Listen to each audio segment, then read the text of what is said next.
জটিল রোগে আক্রান্ত 22 মাসের শিশুকন্যা মনশ্রী চৌধুরীর বাড়ি গেলেন সমাজসেবী বিপিন দেববর্মা। এদিন মনশ্রীর পাশাপাশি সঞ্জনা দেববর্মার শারীরিক অবস্থারও খোঁজ খবর নেন, কথা বলেন বাড়ির অভিভাবকদের সঙ্গেও।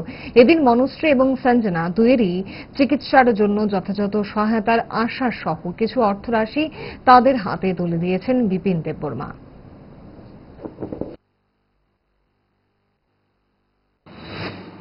আজকে বিশেষ করে আমরা গত কয়েকটা দিন ধরে আমাদের ত্রিপুরার দুইজন আমাদের বোন, একটা মনশ্রী চৌধুরী আর একজন আমাদের বোন সঞ্জনা দেববর্মা, দুজনে সুস্থ অবস্থায় ওনারা আর্থিক সমস্যার কারণে তারা ঠিকভাবে চিকিৎসা করতে পারছে না।